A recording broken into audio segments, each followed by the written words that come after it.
سال بھی توبہ کرے تو ہرگز توبہ قبول نہیں. اس کی معافی صرف ایک ہے کہ ساری دنیا کے سامنے اس کو کھڑا کر کے اس کے جسم کے ٹکڑے کر دیے جائیں کہ توہین رسول کرنے والے کی معافی کا عنوان یہ ہوا کرتا ہے.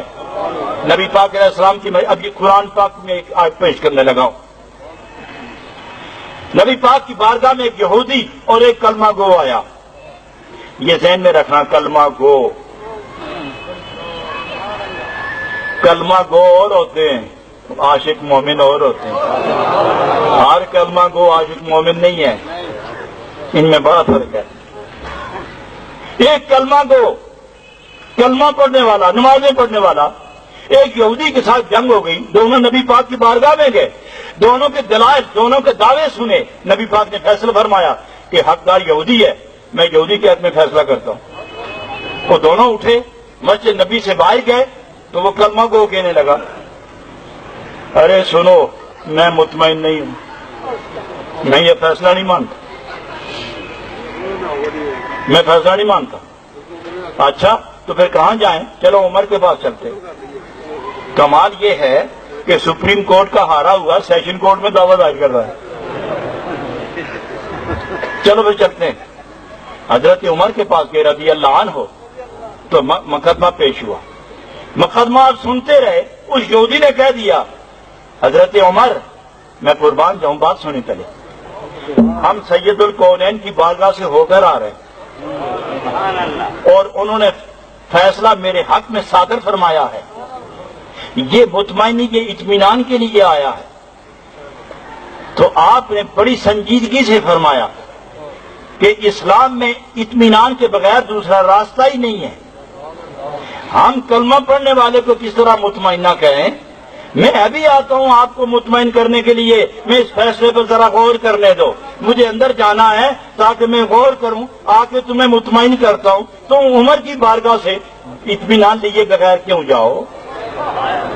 اندر گئے, تلوار اٹھا کے باہر آ گئے, میان سے نکالی تلوار. فرمایا جو میرے نبی کی فیصلے پر مطمئن نہیں ہے اسے عمر کی تلوار مطمئن کرے گی. ایک دفعہ فضا میں تلوار چمکی, بس سر اس طرف تھا اور دھڑ ادھر تڑپ رہا تھا. مدینہ منورہ میں شور برپا ہوا. حیرت چھا گئی کہ حضرت عمر نے مومن قتل کیا. حضرت عمر مسکراتے ہوئے فاتحانہ انداز میں نکلے, کون کہتا ہے مومن میں نے قتل کیا؟ میں نے منافق قتل کیا, میں نے بے ادب اور گستاخ رسول قتل کیا.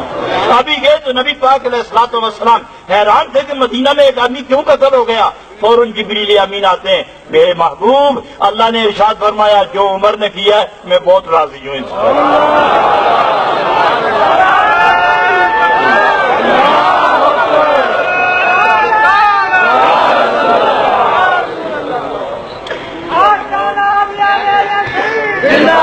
حضرات گرامی,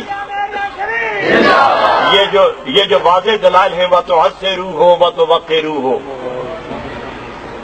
ان کنتم تحبون اللہ فاتبعونی یحببکم اللہ انک بأعیننا.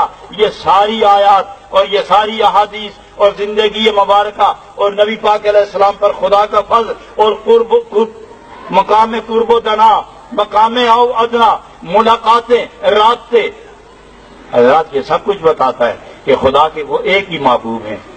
بے مثل خدا کا بے مثل محبوب ہے, یکتا خدا کا یکتا محبوب ہے, بے عیب خدا کا بے عیب محبوب ہے. اس کی بارگاہ میں, ان کی بارگاہ میں جس نے ذرا بھر بھی خیال کے ساتھ ہی توہین کر دی, حضرات اگر ظاہر ہو جائے تو وہ واجب القتل ہے, اور اندر ہی رکھے تو مرے گا تو وہ بے ایمان ہی مرے گا, وہ بے ایمان ہی مرے گا. اس پر 20 مرتبہ قرآن ختم کیا جائے, 100 مرتبہ بخاری پڑھی جائے, 11 کروڑ مرتبہ کلمہ پڑھ کر بخشا جائے, حضرات وہ شخص کبھی ایک, ارے آج کا مسلمان نبی پاک کو دیکھ کر ایک آدمی کلمہ پڑھتا ہے, پھر کتنا عرصہ وہ کاتب وحی رہا ہے, اس سے گستاخی سرزد ہوئی, وہ مر گیا, نبی پاک نے جنازہ پڑھایا, اسے دفن کیا, زمین نے اٹھا کے باہر پھینک دیا. گستاخ رسول کو ہم قبول نہیں کرتے. اگر اس زمانے کا ایک آدمی کلمہ پڑھ کے بھی انکار کر گیا اور گستاخی کر گیا تو قبر نے قبول نہیں کیا, تو آج کا مسلمان کیا مسلمان ہے؟ عشق رسول کے سوا ایمان کا دعویٰ کرنا، محبت مصطفیٰ کے سوا محبت کا ایمان کا دعویٰ کرنا، اور خود کو مسلمان اور مبلغ، عالم، صوفی اور پیر اور حاکم اور محدث اور قاری اور استاد اور دین کا ٹھیکیدار سمجھنا، اور عشق رسول کا چراغ بجھ گیا ہو تو تیرا دعویٰ ہی دعویٰ جس کے اندر کچھ نہیں ہے۔